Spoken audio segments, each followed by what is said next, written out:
Hey everyone, Pete again, going through Slay the Spire. After our first run, ended up with losing to the champ. We immediately come here, we unlocked a few extra things. We now have statistics, we have the compendium, card library to look at things that we're going to unlock over time. Relic collection, help learn about what each relic does, which ones we've encountered, and then the potion lab that explains each potion that you can encounter. Okay, so now we also have the daily climb that's available each time which is updated each and every day. I'm going to just stay away from those for now, and just gonna stick with standard until we can at least get through some of the ascensions. Last time we unlocked the Silent. This was actually the character I was a lot more interested in than the Ironclad, just because the approach to using the Silent appeals to me a lot more. I do like the Ironclad for its straightforward nature, but the Silent has a lot more different and unique ways that it approaches problem solving that I like even more. So with that said, we're going to get started with Silent. And now we can actually see Meow, which is our whale. And now every time we come here, we'll be offered a bonus as long as we reach the Act 1 boss. Will be offered 4 different options. The very first time you're offered 2, which is the same as if you don't make it to the Act 1 Elite. So these 2 are always going to be the same from now on if you don't make it to the Act 1 Elite. And whenever I'm offered the enemies in your next 3 combats have 1 HP, I really look at, can I get to 1, maybe even 2 elites before it runs out. So really I'm trying to get those 3 fights to be as many elites as possible. And it looks like it's possible to get 2 elites. It might be even worth trying it. Silent doesn't do as well with high health because it relies a lot heavier on block and other types of damage reduction than the Ironclad does. So having high health pools is not as important. So I think I'm going to take the Meow's Lament and use that to try and go to this path. And I'll make a decision at this point to see if I want to still go over here or reconsider the rest of the path. Right, so this makes the fights very easy up front, and really just about choosing cards properly. Okay, just like with Ironclad, I'm going to be prioritizing damage over block right now.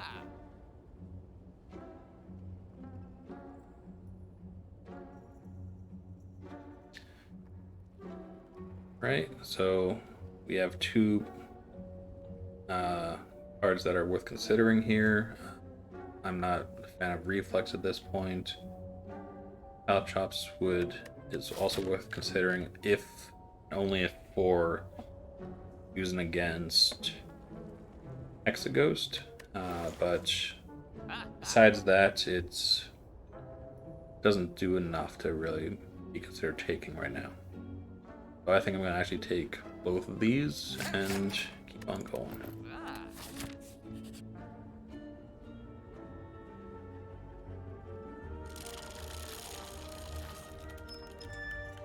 So some extra gold helps us out a little bit more.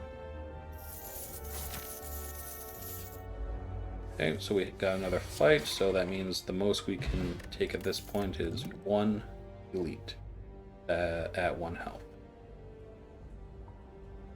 Okay, so here, Pierce Will is really good, especially against Hexaghost and Act 2 and 3 fights of basically every type. So it's just solid pick. Keeper Crane. So now when we weaken someone, they do even less damage than before. And here we're going to take our first elite, which is Lagavulin, which is gone already. Okay, 1,000 cuts. We don't have the deck to really support this just yet. It's AoE, but really it helps a lot better to have mostly shivs or anything that we can go through and play a lot of cards in a turn. I think I might have enough attacks right now to consider backflip, both for the draw and the extra block. And we get to remove the card, so I will. Again, prioritizing taking out strikes. This is where start to consider going left or right. Both of them have elites. One has 2 elites, but one I can actually duck out if it doesn't go too well. This one has a campfire. And I'm feeling like I can go through a little.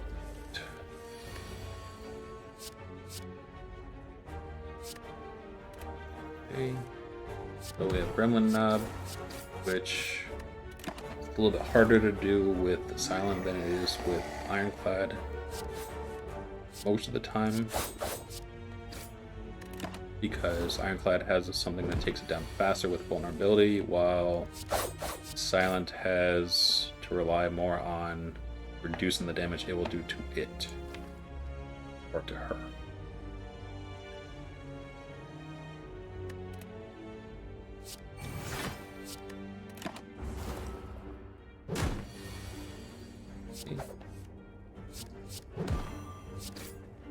Okay, so that's down. Decent fight, decent result. And we have enough attack cards that are common, so we're just looking for good cards from now on. Dreamcatcher, whenever we rest, we can actually pick a card as if we completed a fight. Right.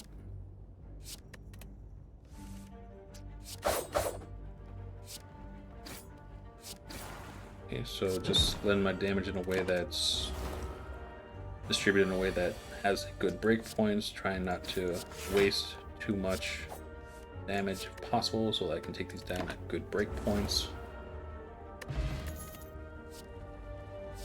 Okay, so we have Blade Dance, which used to be almost worth not ever considering, to pretty good. Now that we don't have to worry about the heart for that right now, we can take this without having to worry about much of the repercussions. We also already fought the Gremlin Knob, and that means this one will not be the Gremlin Knob, since the last one we fought here was the Gremlin Knob, and so I think I'm going to take it. It also works out pretty well with our pen nib. It helps us accrue the attacks here so that we can use the 10th attack with a very strong attack if possible. And let's prioritize working through that.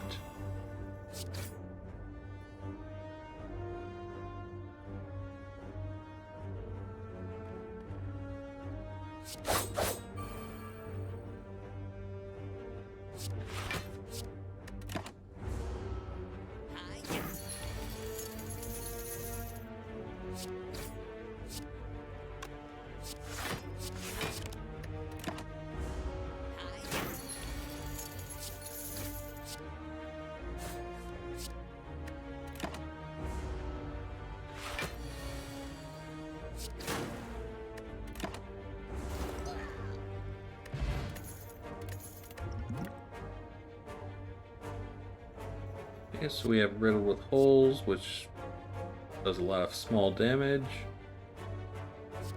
You have Sucker Punch, which is just higher damage, neutralize.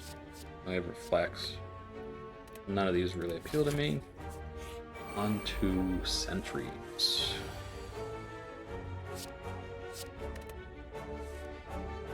Okay, so silent, you have a lot more status ailments to apply with weak and poison and losing strength.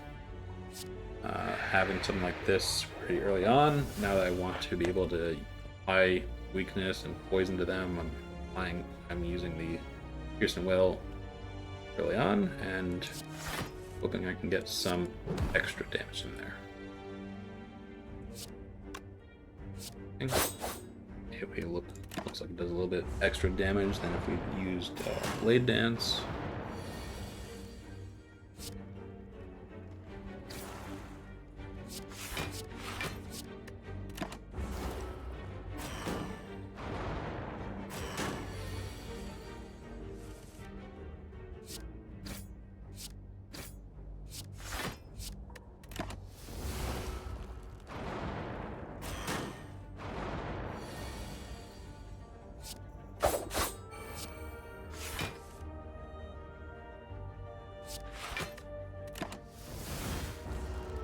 Right, so getting through this pretty well. So far, blocking decently, not taking much damage, not getting too burnt out through the draw. And using the weakness to full effect. All thanks to Paper Brain.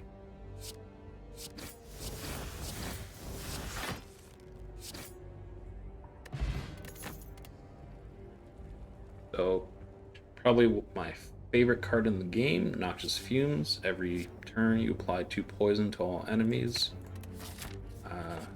Very early on, I went crazy by applying 3 or 4 of these at a time and just sitting there in full defense mode, letting the enemies just die to poison. Which, just as the Ascensions came out more and more, it became less practical, and well, we now really take 1 or 2 of them at a time. So it's not particularly useful here, but I'm going to play it just for fun.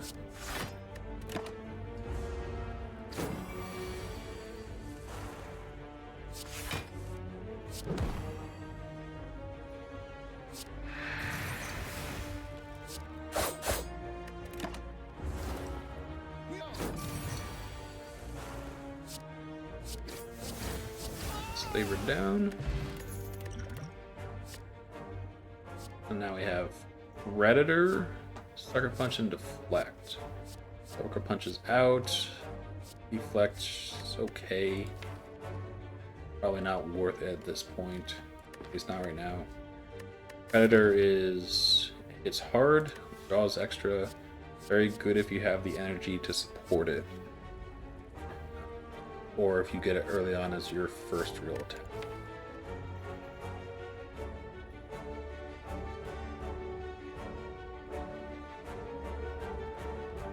I think we can do without it right now. I don't think we need it. I think we're going to be going in a very different direction. Okay, so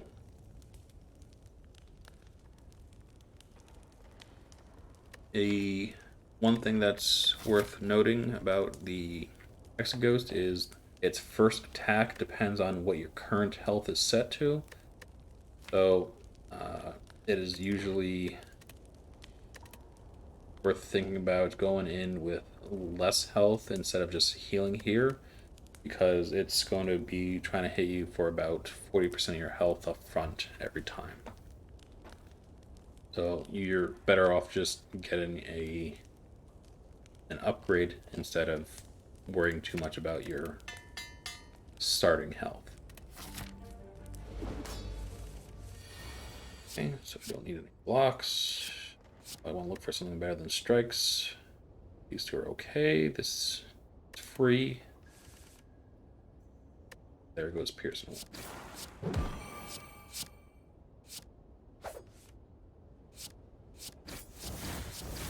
But the good news is we have this if we really need to use it. Okay, so 24 damage. Just because of it early on. Use that. Don't need to block anymore, just chip away.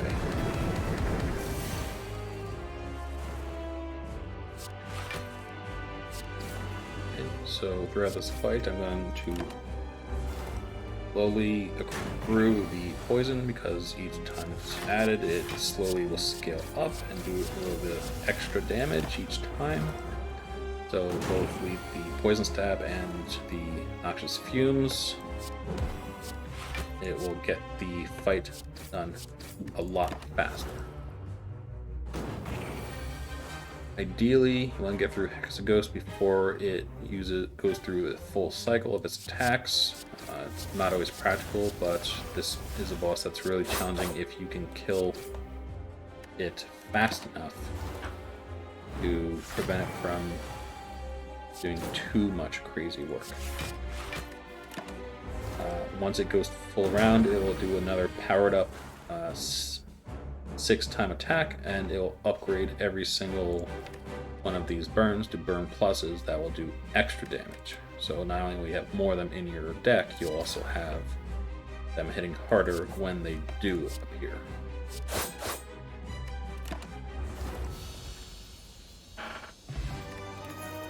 Okay, so first rare card from the boss. We have 2 very, very good ones, and one okay one, at least more situational than the other 2. So we have Wraith Form, which will give intangibility, which basically makes it so that your damage is set to 1 instead of whatever it was going to be. And then we have Adrenaline, which will give you energy and draw cards.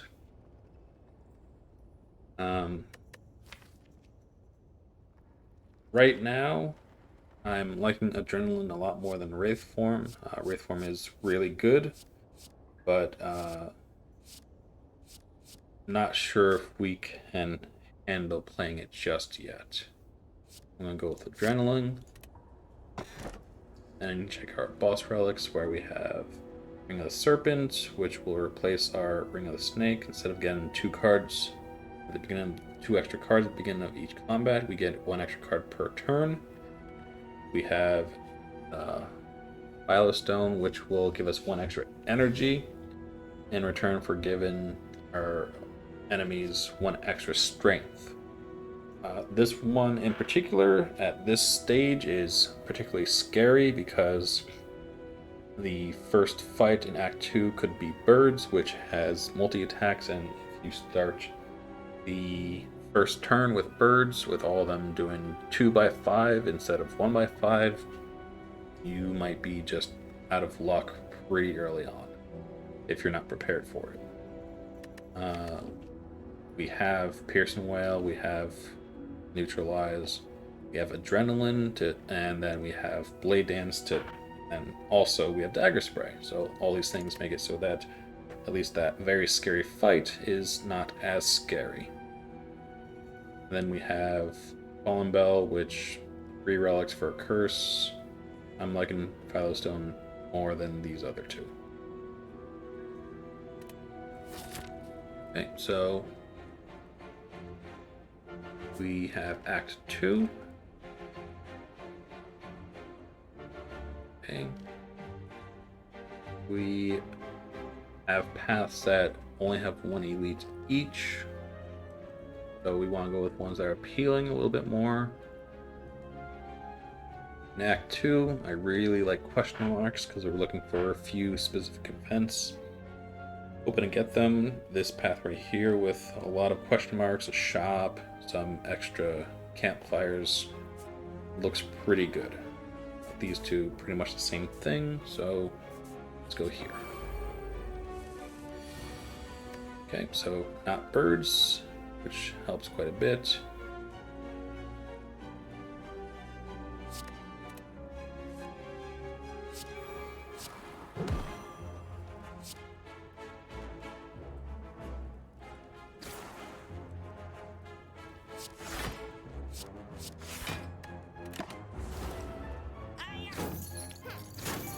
I think I'm only going to be able to get one of these down, but I'm going to try for this one first.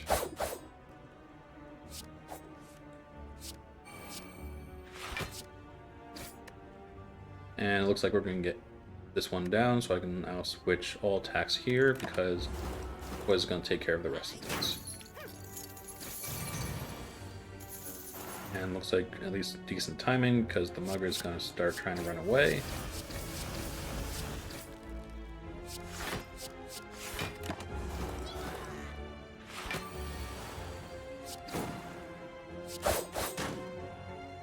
Okay, so we're just going to do this to accrue our pen nib a little bit.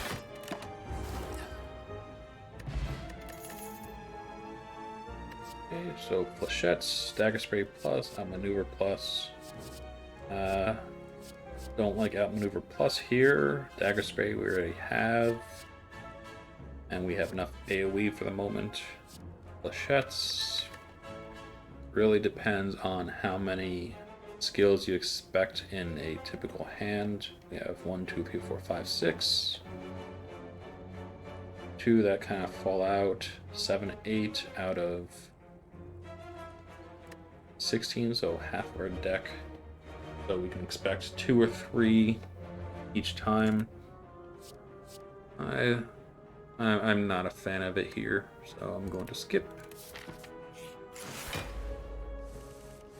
Okay, so this particular fight against the avocado, with noxious fumes, you can just sit there and just turtle up, be defensive the whole time. And if you have the opportunity, you can chip away at it and just let that be your fight.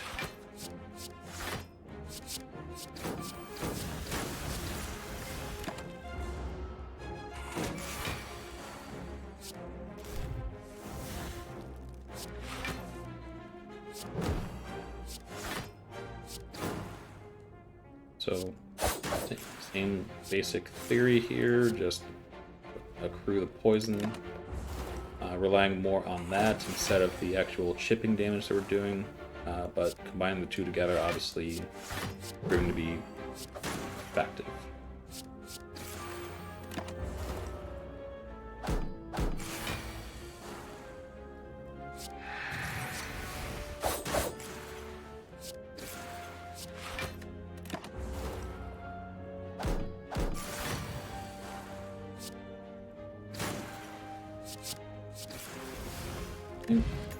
Down.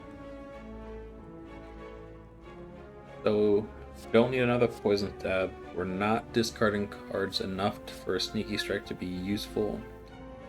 Finisher, though, pairs up really well with Blade Dance. So if you can get them in the same hands, they're really good.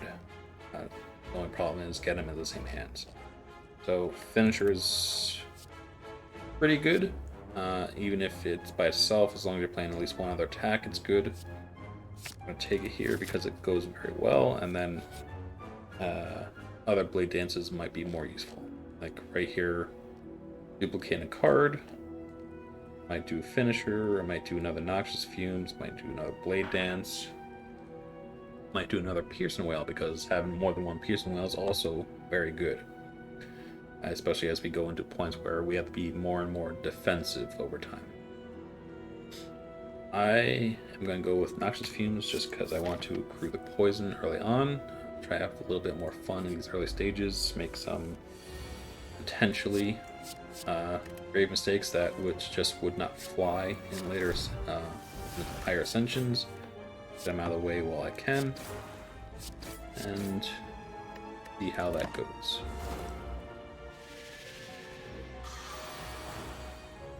Okay, so we have another Snecko.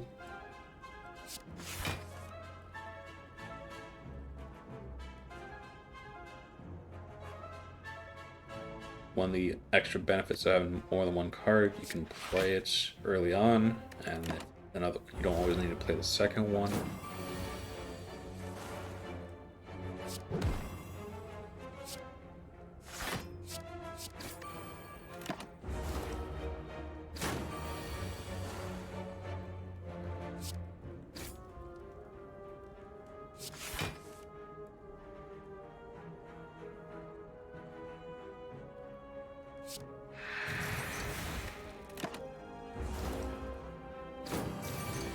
So even though we're not playing a whole lot, we're still doing a decent amount of damage. trying to really bring this down quicker. And then Noxious Fume is obviously helping us out quite a bit when we can't do a lot of attacks. It does the attacking for us. Okay. Blade Dance is still pretty good, especially again because of Finisher. Masterful Stab, much better early on. If you are given it early, it works out. It's not as good here. And then Sneaky Strike is still not good at this point. Okay, so we have another scarier fight against the snake plant. This one has a little bit more defense that needs to be done here than the avocado. As it hits a little bit harder, has an extra defense because when you hit it, it gains extra block that slowly accrues, so that when you hit it this once, it gains 3. Next time I hit it, it'll gain 4, and so on.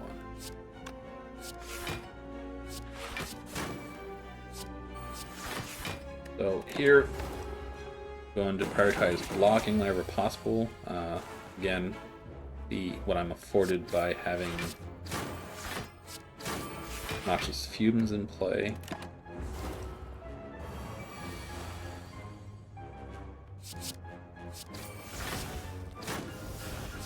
One thing to always keep in mind when facing the snake plant, you want to try and get the lockdown close enough so that your next attack is as effective as possible.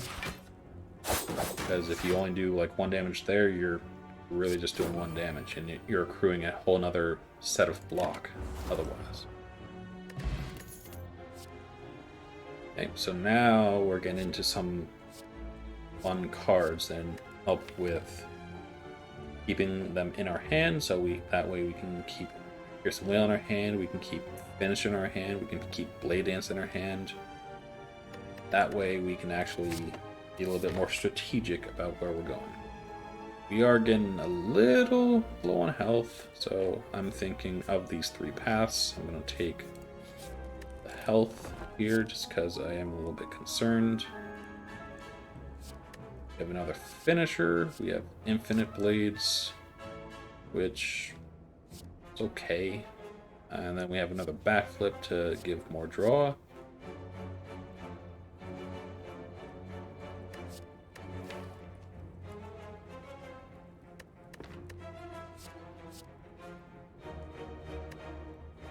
I'm going to take another Backflip and hope I can run into something with Dexterity soon.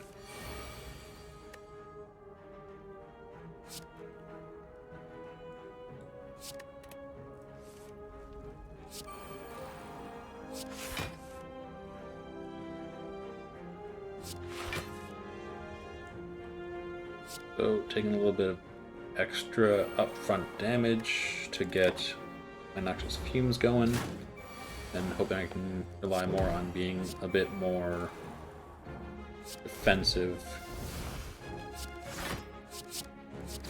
with Focus Stat.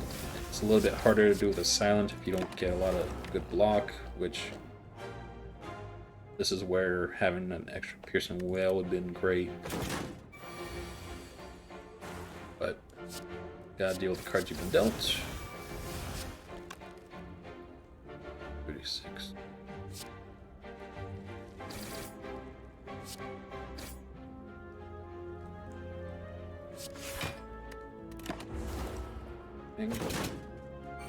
And our 1 elite is down.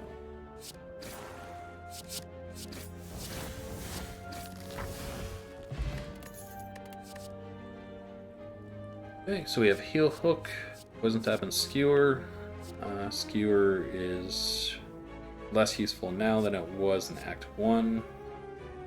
And we don't have a ton of energy to make this really useful yet, or at least not a lot of energy gain either. Heal Hook, just like with Ironclad for the Silent, it's based off weakness instead of vulnerability. Another kind of gimmicky card for very specific circumstances.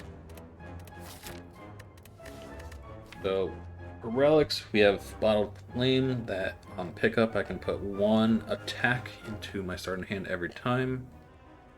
And I don't want to do that, so I'm going to actually skip the relic.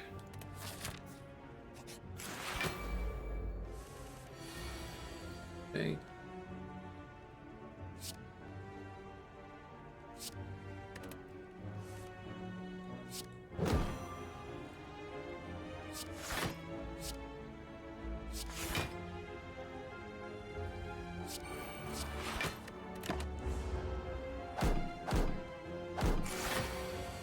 So, gotta be careful with breakpoints here. Making sure that I'm not killing the fungi beasts. At that point, that's gonna deal devastating damage from the avocado. So, just gonna be very careful about seeding. Might even focus more here than here. And here's gonna be one of the fun things about Finisher, really taking down all this extra plated armor, thanks to both the shivs and the Finisher.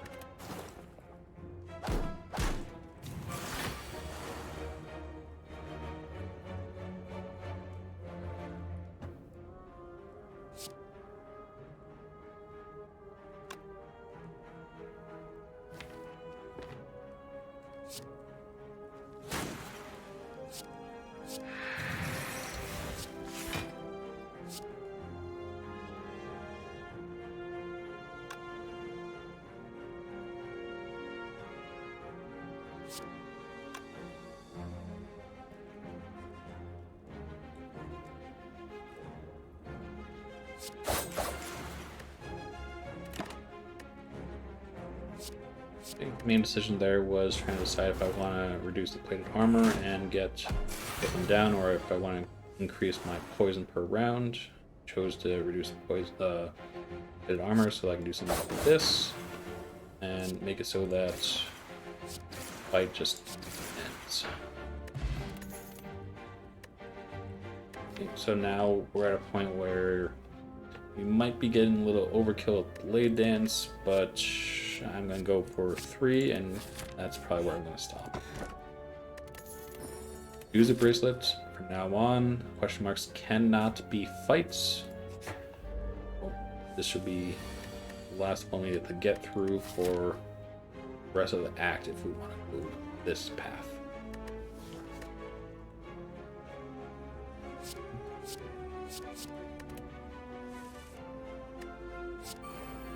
So we now, with 2 Blade Dances and a Finisher, we have a very good hand.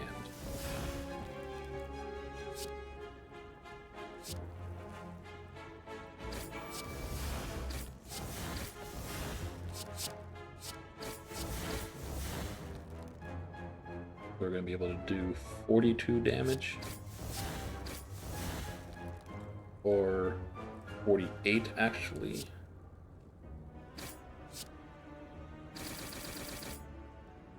That right there is what pairs them up so well together. Okay, so now what would have been a very scary fight became a lot easier thanks to shivs and Finisher.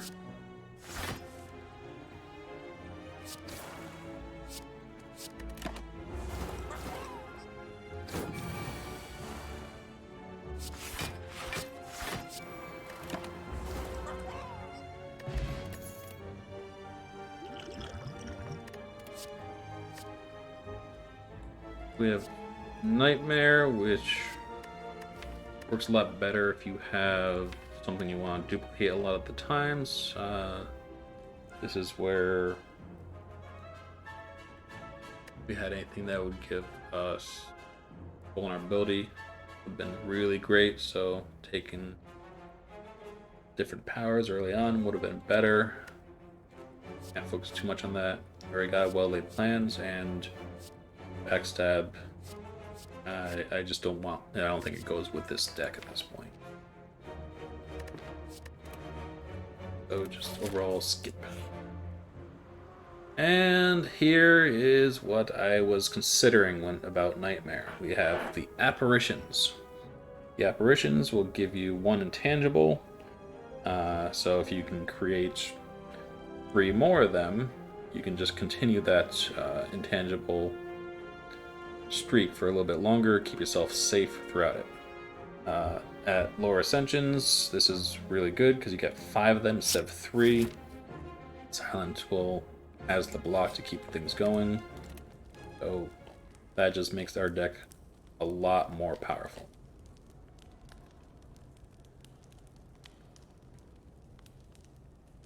So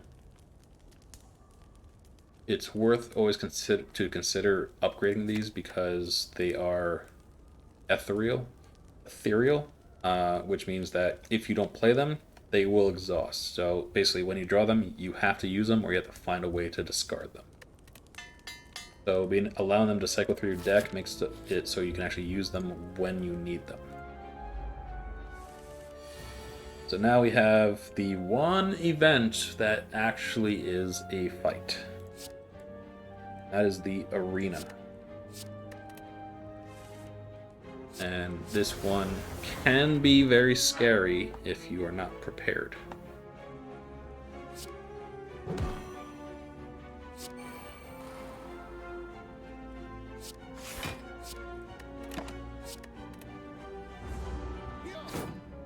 So you start up by facing 2 slavers, and then after this, you are given the option to face the larger slaver and a gremlin knob at the same time.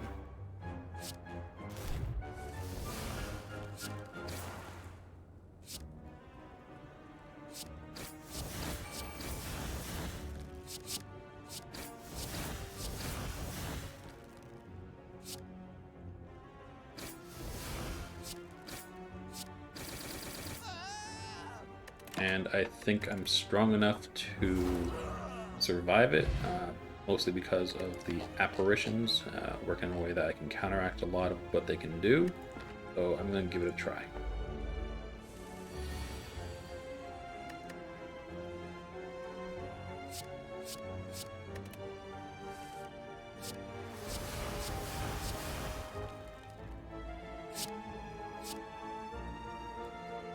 So as you can also see, we're actually benefiting from the preserved insect here.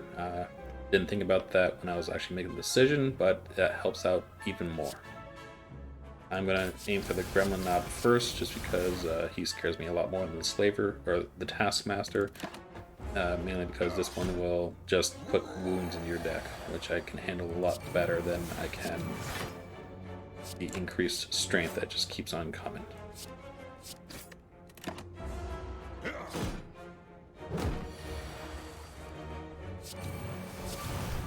Okay.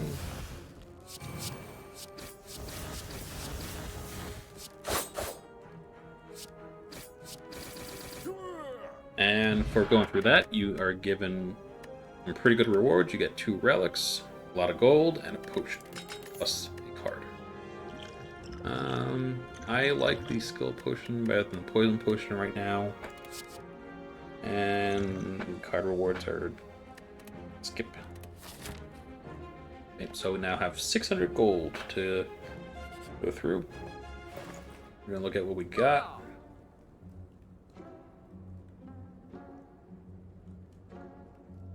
Interesting sustain relics with oil for the copter, which every time I drink a potion, I'll heal 5 HP. Meal tickets for every time I come to a shop, I'll heal.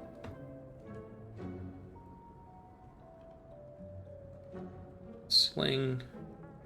Okay. I think I might save my gold for later, though.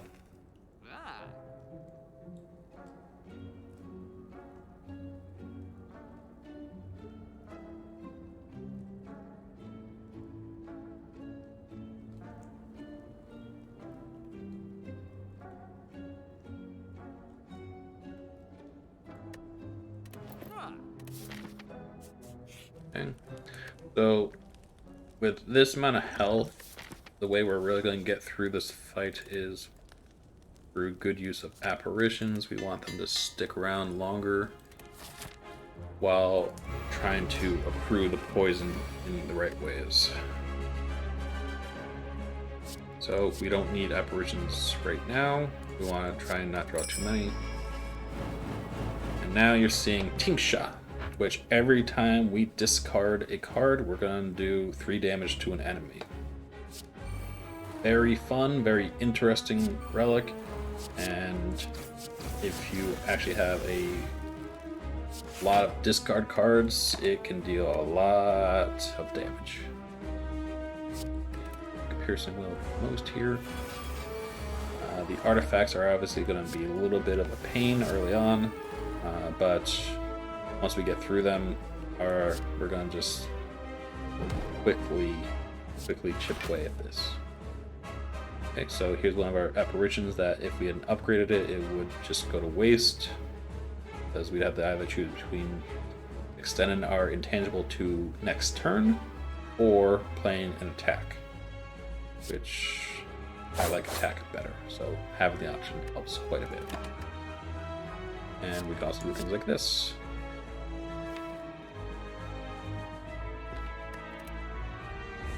So for the rest of this fight, I'm going to be trying to keep an apparition in my hand for some very specific turns, like Hyper Beam.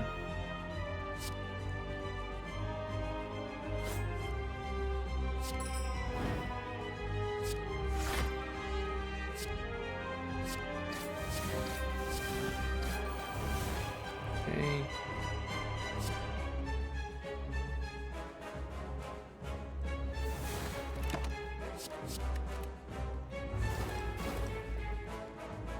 So as is with the theme with this deck as a whole, just going to be a lot more defensive,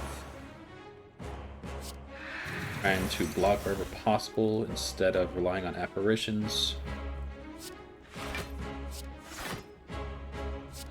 And then with whatever remaining cards we have, deal damage back. Okay, now these little orbs, they'll be gone next turn. Don't need to worry about them anymore. We have cards we get Finisher in here. This one we have Adrenaline in here, which would be really nice.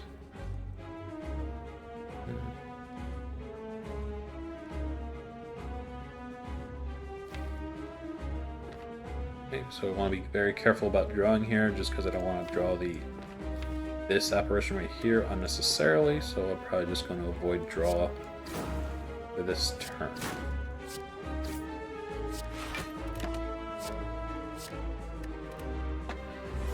Okay, and now we have Hyper Beam coming.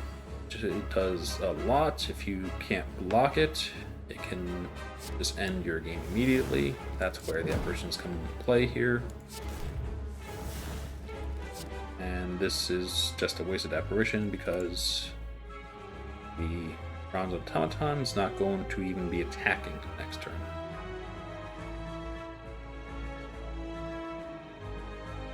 Eight. Go to waste.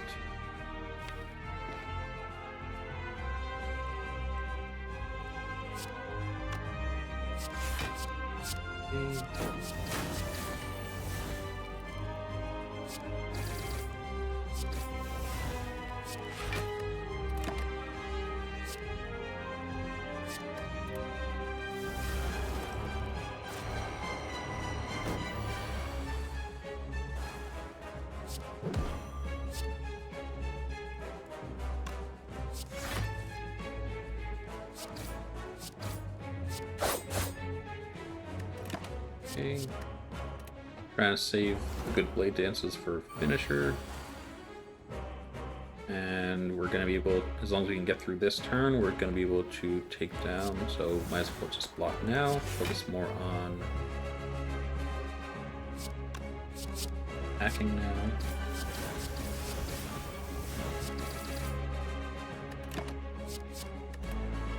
And that's the bronze Automaton.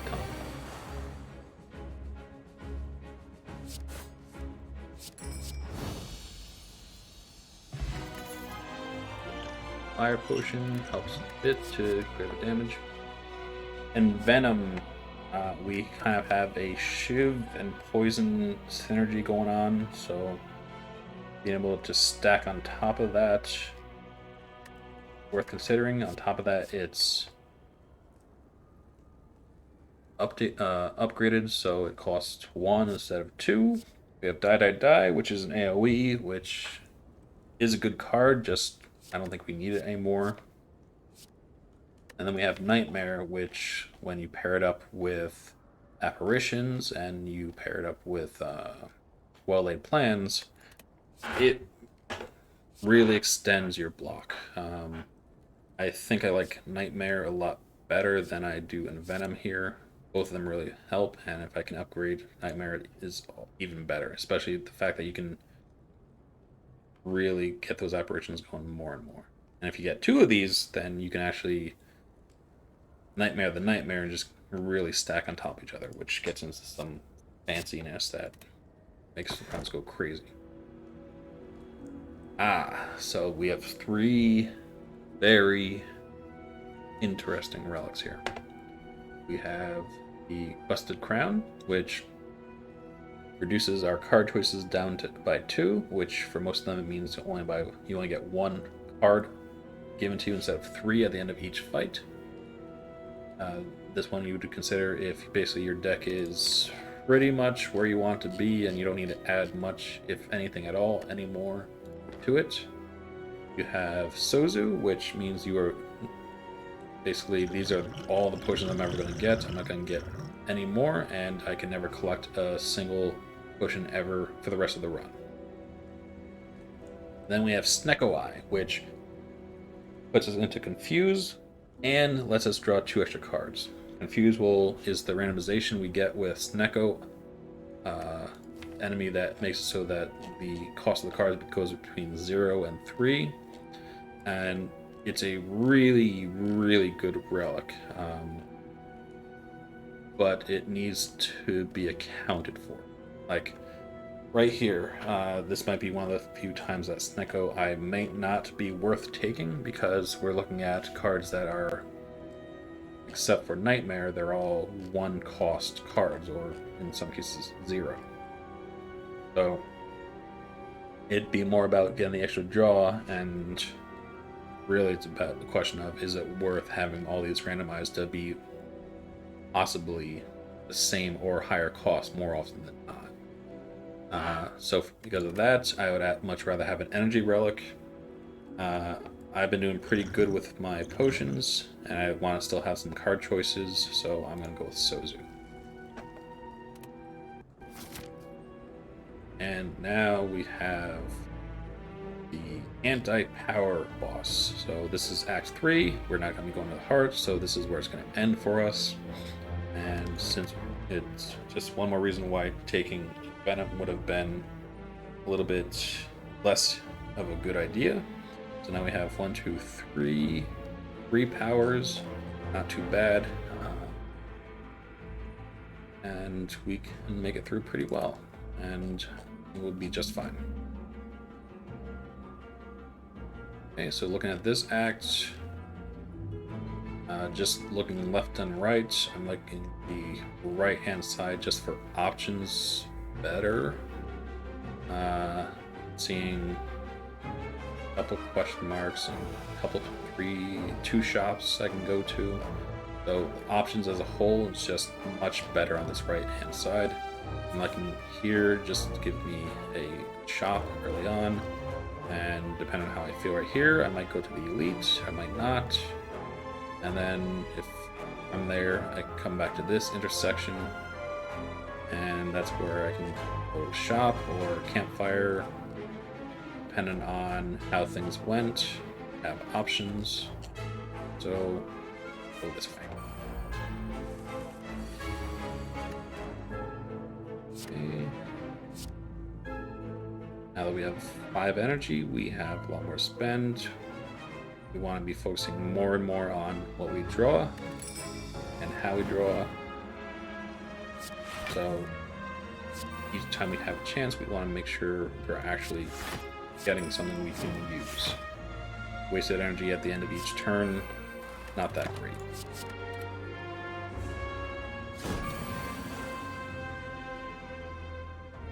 Okay, so this is the key interaction that I was talking about, where I will now Nightmare the apparition. I'll get 3 more back next turn, and I can just put those onto circulation since they're the kind that will exhaust, and just take a little bit of damage.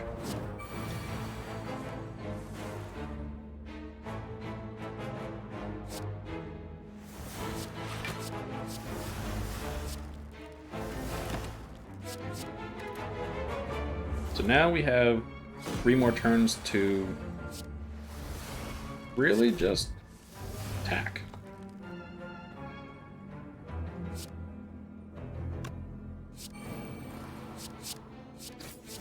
And we're probably going to get through the whole thing anyway. Yes. Okay. So now that we have Tingsha, we are incentivized a little bit more to consider discards, especially one that's going to draw us 3 extra cards where we have more energy. We have Dagger Throw that also discards. And then we also have Well-Laid Plans that allows us to hold this until we actually get something that can discard this. So it's worth considering. I think we're better off without it right now, and these other 2, they are just too little too late at this point. Okay, so at the shop, we have a few things. Weakness. We have Ginger that prevents you from becoming weakened. Very, very good relic. Earlier on, the better. We have Bottle Tornado that will allow us to take one of our powers and put it onto our started hand, which I actually like because I like to get Noxious Fumes out early. So before even looking at everything else, this is my priority.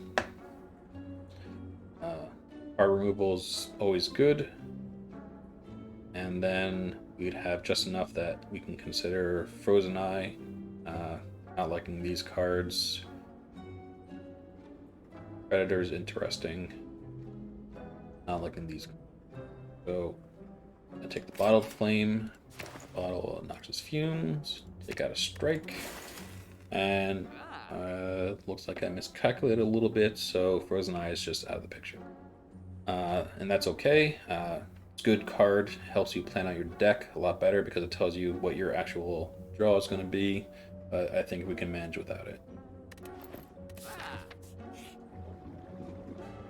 Okay, so for Flames, this is where you throw in a card and you have 4 different results depending on what you throw in. If you throw in a common, it's just getting rid of a card. If you throw in a uncommon blue, what you'll do is you'll heal to full health, which will just do nothing for us at this point. If you throw in a rare, you'll heal to full health and you'll gain extra max health. I like my rares right now. I don't want to get rid of them, so I'm not. And I'm just going to use it to get rid of an extra strike. And then if you have a curse and you throw it in, you actually get an additional relic that's just there for laughs. If you ever get a chance to actually try that one out, I encourage you to do it and just have a nice little chuckle to yourself. I'm feeling good about this, so I'm going to go for the Elite. I like it a lot better than Campfire. That's just going to be an upgrade and a hallway fight.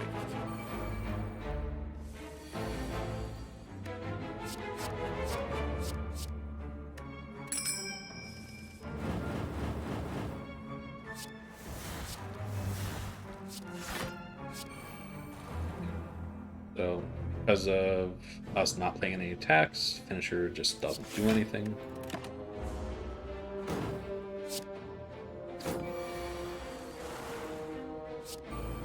Okay. The Exploder can get a little bit dangerous. We have a lot of counteractions against it with Apparition and just taking it out if it explodes. On its third turn, it'll do 30 damage, at least on this one. In higher Ascensions, it does 40. But you want to kill it before it actually will explode. If you have poison, it will trigger first, so it will not actually explode in this case. Okay. The repulsor, it just throws dazes into your deck. And then we have the spiker, which increases its thorns each turn, but otherwise it's mostly pretty passive until it gets to a certain point. So we could literally just sit here and wait it out until poison gets to it. If we want, though, because of the apparitions, we can just really attack it without any kind of concerns, because it'll just do 1 damage each time. Okay, another Piercing Wail's good. Calculated Gamble with Tinkshaw, and it's really good. This right here would make things like Tactician and Reflex really good. I think I like it enough I'm going to take it, because it also helps us cycle through our deck, especially if we upgrade it so it doesn't exhaust. Okay, so we don't need Finish right now, we don't need Piercing Wail right now. Okay, so we're just going to make so that we can survive the whole turn. We can take 1 damage just fine.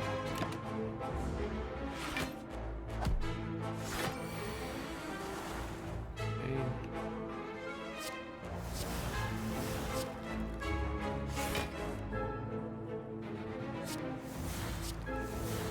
One apparition goes to waste, but I liked it better than taking too much extra damage. And I think we'll be able to get through this fight within the time we have. Okay. So Calculated Gamble, we can just do that for some extra damage and going through cards, getting apparitions out of our hands since we don't need them right now. And we can't keep them because we don't have well-laid plans in play yet.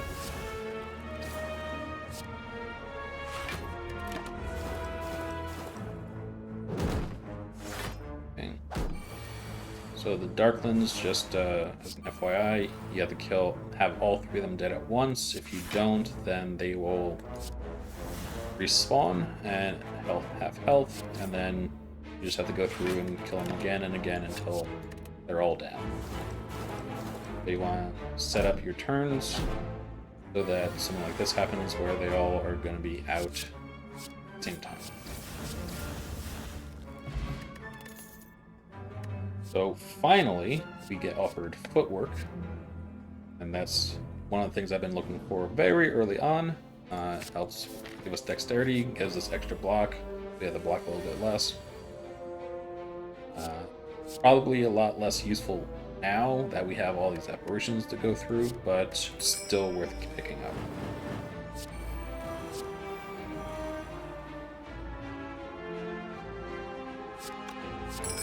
So this elite is the Giant Head. This one, considering Nightmare in this apparition, just taking the 14.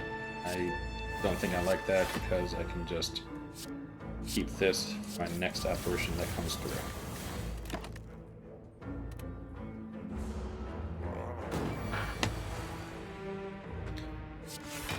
So, in addition to having a lot of health, it has the slow debuff, which means every time I play any card, it will accrue a 10% bonus damage for each attack you play. So basically you want to chain together a lot of cards that do damage to it in basically 1 turn.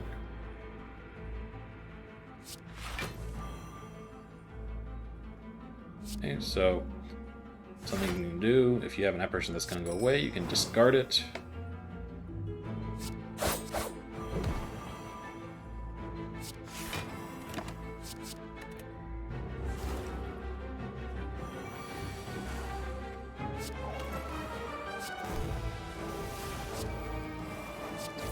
So far, we're having a pretty uneventful fight.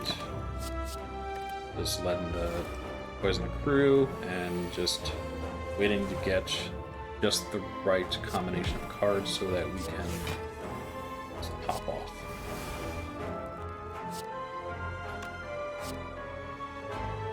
So now Shivs plus Finisher comes in more handy. It'd be a lot better if we weren't weakened, but still do quite a bit. But now something that was originally going to do 3 was actually doing 8 per.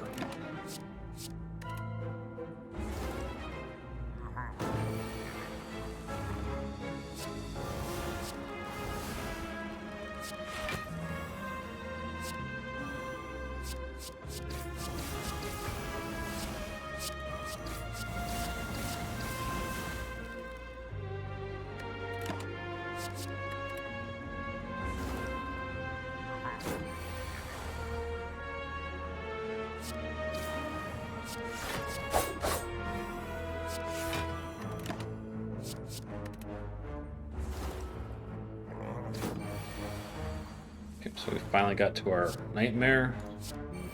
Finally use that.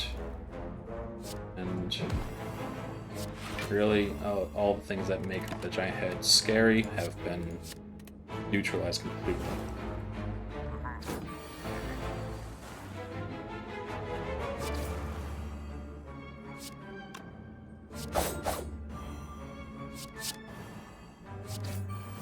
Okay.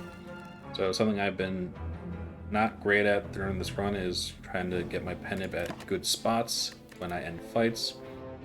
Generally, you want to end it at 9 going into the next fight, both because it helps cycle better, but it also lets you start off with a good attack.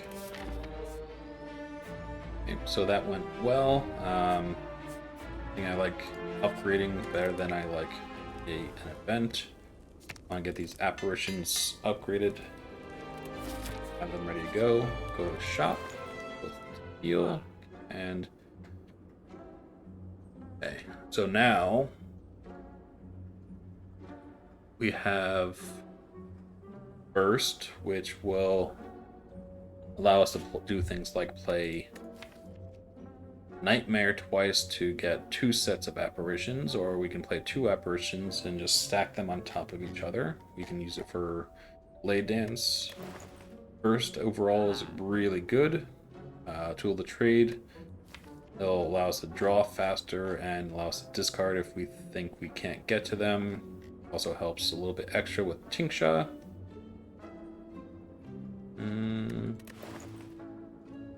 And Relics.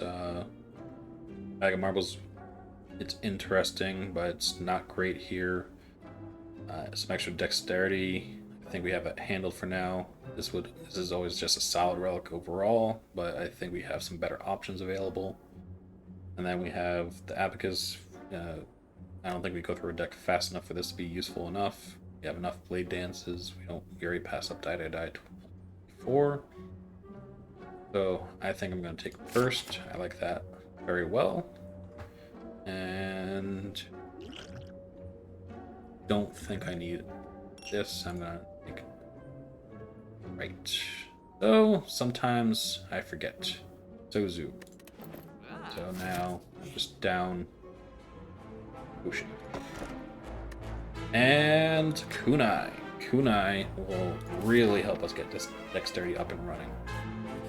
So every 3 attacks we play, we'll gain 1 dexterity with something like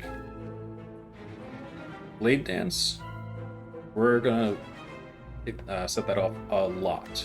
So even if we run out of apparitions, we have something that really keep us going for a long time. Okay, so an interesting choice here. We're already at full health, so we don't even need to bother considering this one. And so it's really about if we want to get a rare relic or we want to upgrade all of our cards. I think we can make it through just fine without having to heal anymore, and that would mean upgrading all of our cards, and we can. But it would also give us nothing to do at campfires, so this will be the last.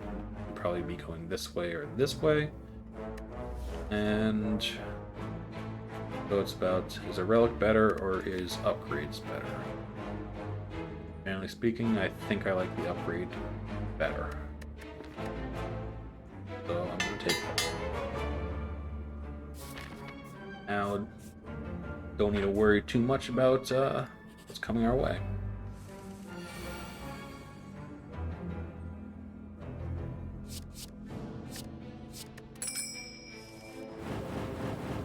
Okay, so now all of our apparitions are upgraded. We can discard them if we need to. Focus more on what we need in our hand each turn.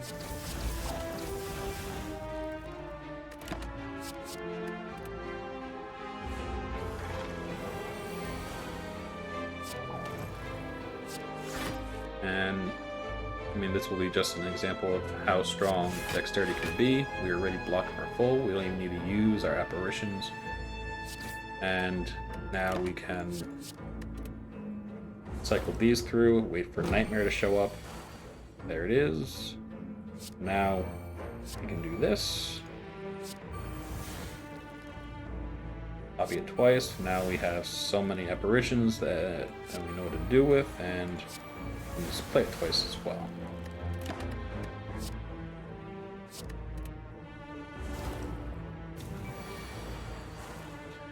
And here's the result. The only negative here is we are going to take 2 damage.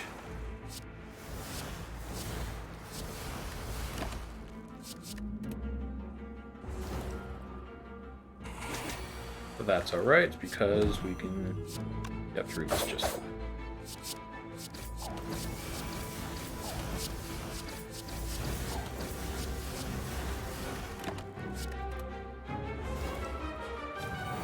So we're at 7 dexterity, we're at 5 invulnerability.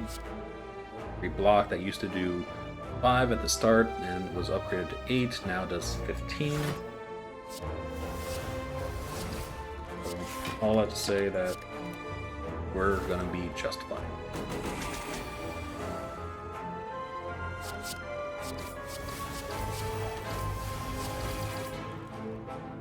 And this is where part of me goes into autopilot mode, because I feel like we've kind of already won the run. We just need to get through it.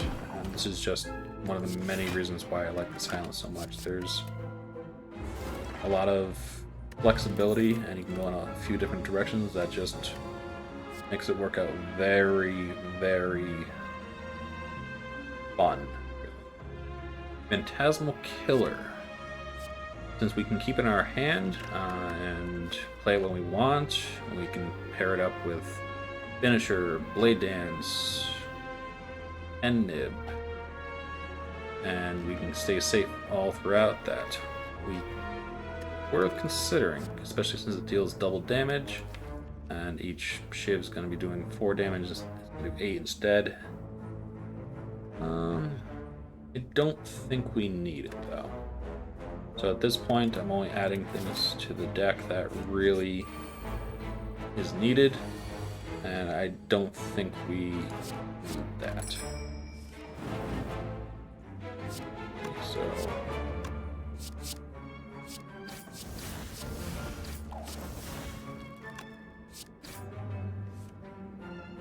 now if we have Gremlin Horn, we have even more energy than we did before.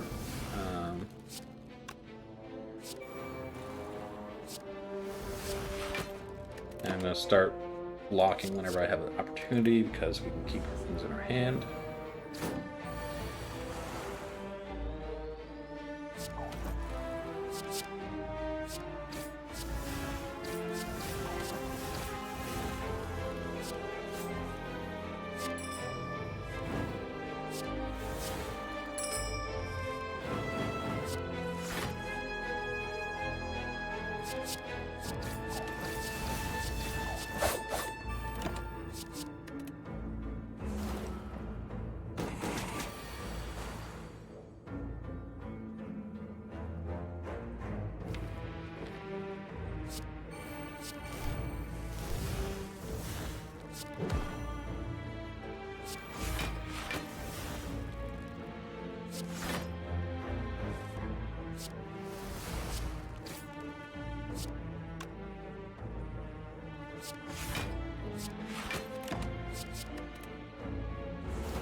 Yep, as you can see, what we need to do at this point, it's not as much, and that's where there's less to comment on here, but that's where you set your deck up right. This is kind of the ideal state where you feel comfortable, you know what's going to happen, you know what's coming your way, and you can just focus more on, hey, I kind of won the run, and celebrating a little bit. And that's kind of where I'm at right now. Knowing that all I gotta do is get to the end and take out the boss. And every so often you can do something a little fun like that, just for laughs. Okay, so up the pair did absolutely nothing because our max health can't, our current health can't increase, even though our max health does. Eviscerate, very fun when you pair it up with Calculated Gamble, because you basically discard a whole bunch, and you can really buy into this, and it'll just be a 0 cost 21 damage. Again, don't need it, so I'm just going to pass it up.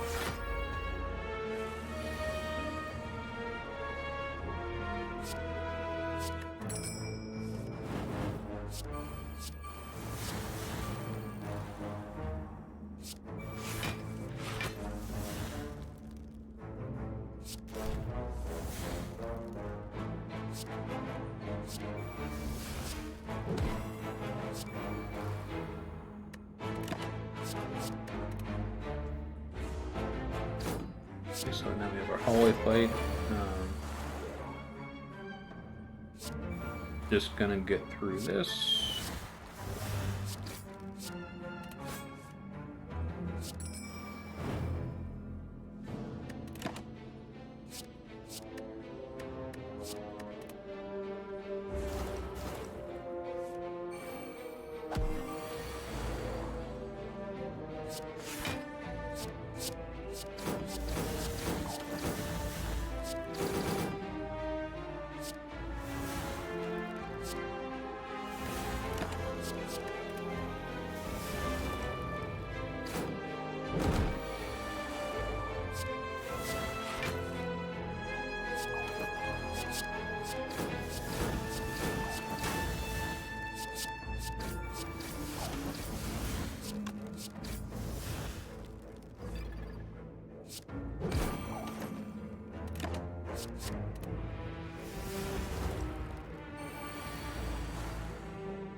With a lot of dexterity, dodge roll is very good. And then we have our last hallway fight. 3 jaw worms. I think we're going to be just fine here.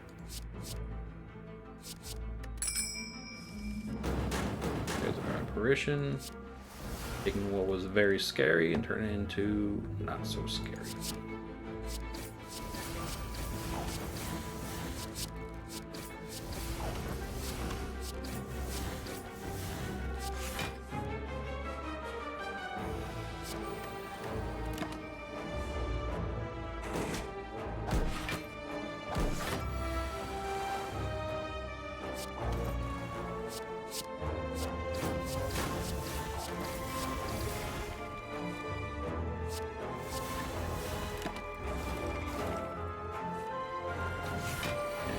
That we're down to 1 already.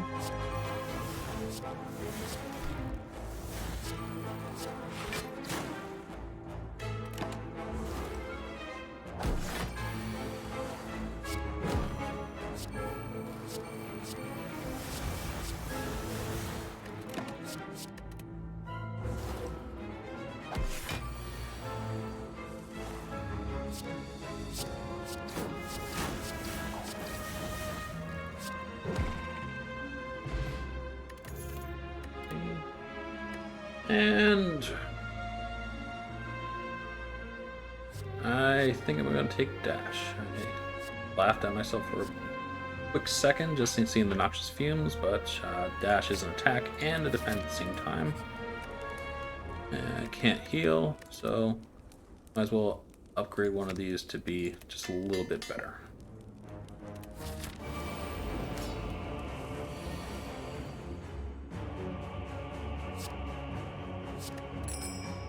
Okay, so we're immediately given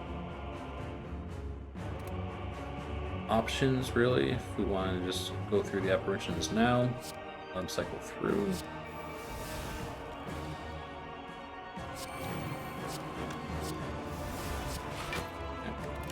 So the Awakened one has the ability that, at least in this phase, that every time you pay power, it will gain strength. So if you just have a lot of powers in your deck, you'll quickly be overpowered by it if you can't outscale it in terms of defense or have apparitions to back you up. So that's where you want to at least be very careful about taking on too many powers until you know whether or not you're actually going to be going up against the Awakened one, and if you aren't, then you can take as many as you want. But I think we'll be just fine, because both we have apparitions and we don't have an unusually high amount of powers.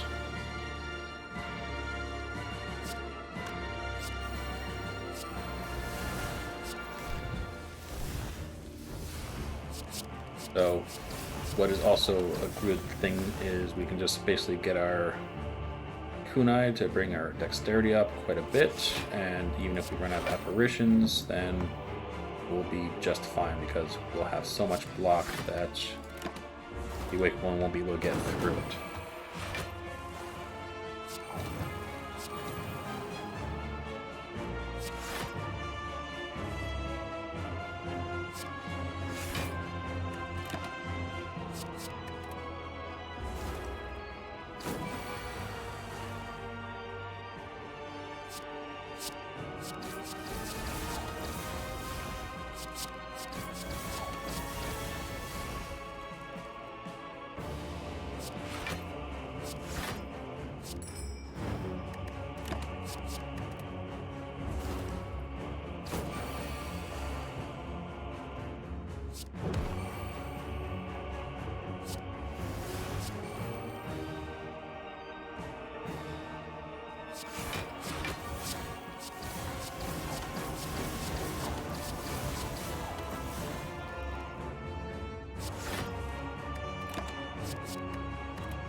There's another fun little gimmick with the Awakened one that you can set up when it's about to go into the next phase, is if you have strength on it and you have a piercing whale, you play it. Because when it dies, it'll basically get rid of all its debuffs. In this right here, the little lock-looking thing that's saying that it's going to, like the shackled, that it's going to gain back its 8 strength, that also disappears. So it gets rid of all this, and instead of being at the plus 5 or 6 strength, it's actually going to just be at -3, and it's going to get rid of that, and it's just going to be set back to normal. So by doing it this way, you can basically just say, hey, you're going to have much less attack than you did before, even though I did actually use my powers. So just one more thing to help with the Awakened. Okay, so now it's a little bit angry, but just deal with that a few different ways. And second phase will go just as smoothly as the first.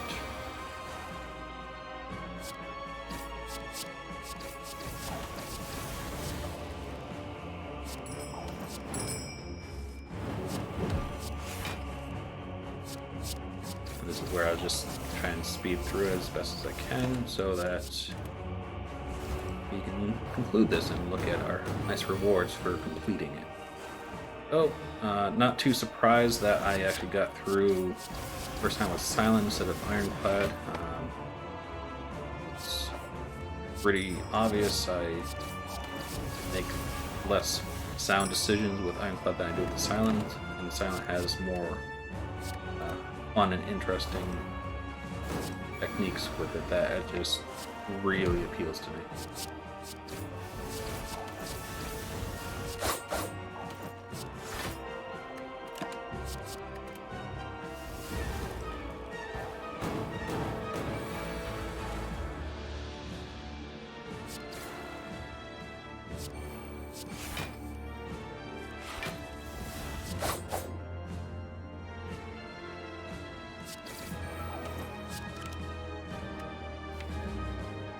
And that's the awakened one.